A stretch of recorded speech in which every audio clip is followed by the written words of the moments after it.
Nice dig by Moore. That's where they'll go. Handled by Nunaviller. There's Nunaviller from the back row. Great pickup by Vegas. Nice save by Omaha.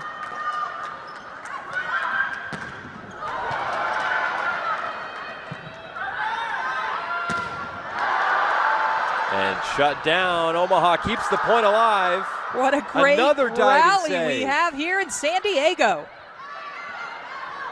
Bodies flying everywhere. And the Supernovas come away with the point. The kill by Allie Batenhorst. 6'5" outside hitter out of Houston, Texas. Played for both USC and Nebraska. Yeah, she's hitting a 225. Her last two matches, she had 19 kills. She's kind of turned on the heat here late in the season.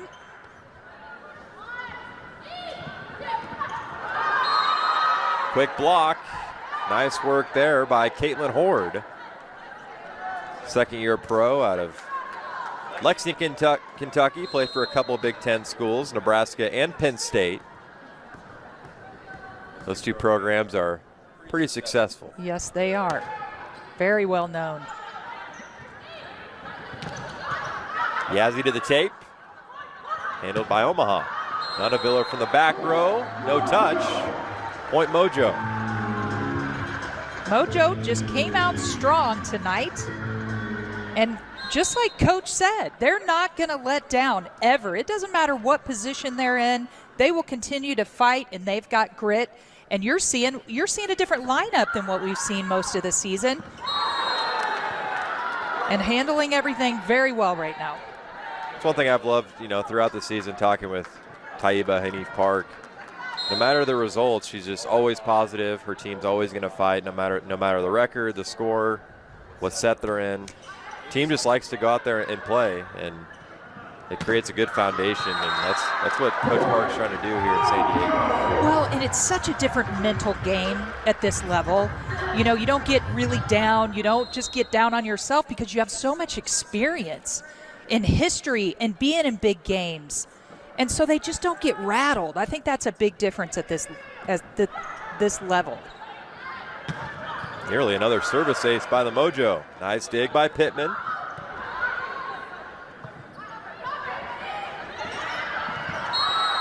Nunaviller rolls over another, and that one lands in for Omaha. It's the second kill here in set one for Brooke Nunaviller. She has such a great approach. Her rhythm is right on, and then she just puts power behind any of her swings. Just an incredible player.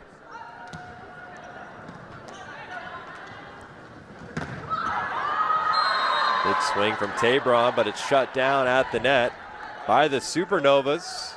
That gets them back within 5. It's been all San Diego throughout here in set one. The race to 25.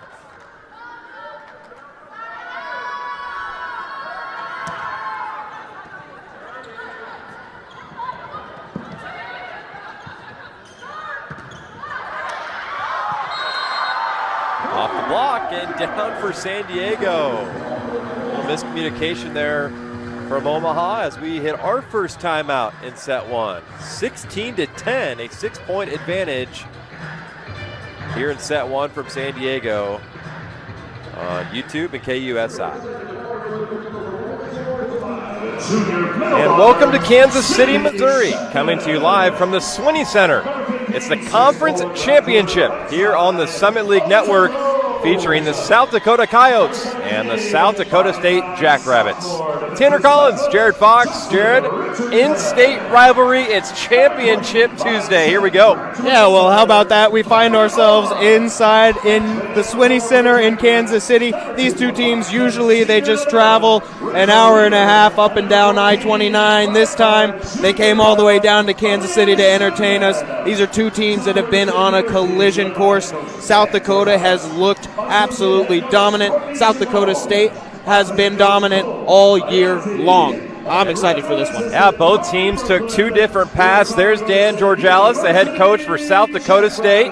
They got the first round bye, and yesterday they were down 2-0 versus the Denver Pioneers, and they win the next 3 sets to play here in the final. On the other side, South Dakota, they're led by Coach Williamson, Leanne Williamson, and she's put together quite the recruiting class, adding 2 freshmen. They're both in the starting lineup, and the Coyotes have not dropped a set here in Kansas City.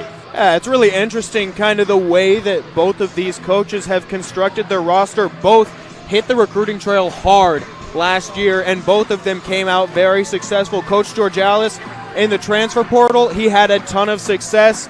Coach Williamson on the other side, she brought in a couple of freshmen that have been absolutely above standard. They've been absolutely superb. That's the word I'm looking for. They've been superb and have given the Coyotes new life. The Jackrabbits, this is their first appearance in the Summit League Finals since 2007. In that year, they made it to the NCAA tournament, trying to make it 2 for 2 in their appearances. Yeah, these two teams met up twice in the regular season, with the Jackrabbits coming out in the win column both times. At South Dakota State, the Coyotes lost in a 5-set match, but they then got swept at home. And the championship match is about to get underway. Medic back to serve for the Yotes, just a freshman. And we're underway from the Swinney Center. And Burr blocked at the net, and that's how the championship match gets underway. That was Amanda Lotion for South Dakota. Lotion, she had herself a heck of a game last night, getting herself started well tonight. And, yesterday, South Dakota State, they got started just a little bit slow. Denver came out and won the first 4 points, trying to get a little bit of a quicker start here tonight. Here's the Gunts. Blocked down, but it falls for the Jackrabbits, and that's the player to watch here in the championship match for South Dakota State, the Summit League Player of the Year. She was the Freshman of the Year a season ago. Just a sophomore in the Summit League Player of the Year here in 2024. And speaking of trying to start a little bit quicker, Sylvie Skunts is absolutely trying to start a bit quicker. She was kind of slow starting in the semifinals yesterday, but man, when she picks it up, does she pick it up? There was the high flyer, Kylan Seelock, who picks up her first kill here in the match. Player to watch for South Dakota. The senior has led the way all throughout. Cameron Ferris to serve. And the set for the Gunts. Nice dig by Ferris defensively. Now Seelock just has to roll it over. Here comes the attack. Seelock shut down by Shetnin. And that's the huge block that the Jackrabbits have, one of the top blocking teams in the nation, and that's going to be something to watch for in this game. If they can set up that block here early and show that they are a force to be reckoned with at the net, that's going to cause the Coyotes a little bit of trouble. South Dakota State is missing a key player here in the championship match. That's Katie Van Egdom, as that one drops in, and Kylan Seelock is 2 for 2.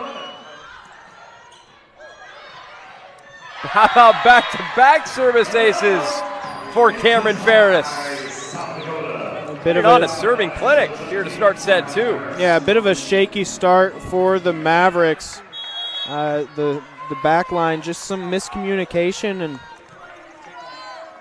not able to return some tough serves from Ferris. Here's Jurgensmeyer, blocked down at the net by Morgan Bodie.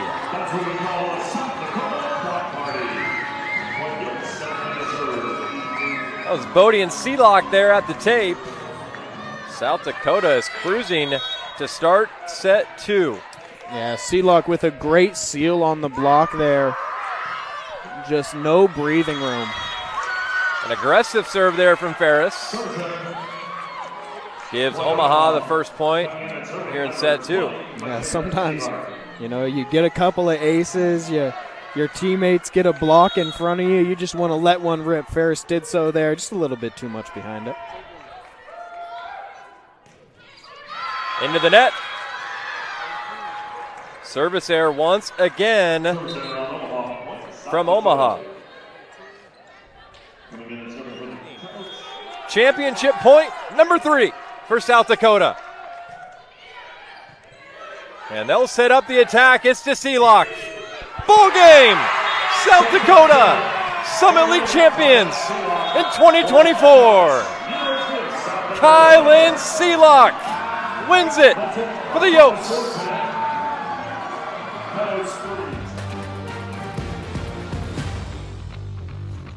Good afternoon. Welcome to Mars Turf Wars Auburn, presented by Auburn Opelika. It's kickball here this afternoon down south. It's the co-ed advanced quarterfinal featuring the 4-seed Flow. They'll take on the 5-seed, the Generational Talent. It's a sunny 85-degree day. Tanner Collins alongside Dwayne Lucas. Dwayne, it's going to be a fun afternoon of kickball. Absolutely, it is, and I'm very excited to see this matchup between Generational Talent and Flow. These teams rely on their defensive skills. It should be a low-scoring game, and whichever team makes the least amount.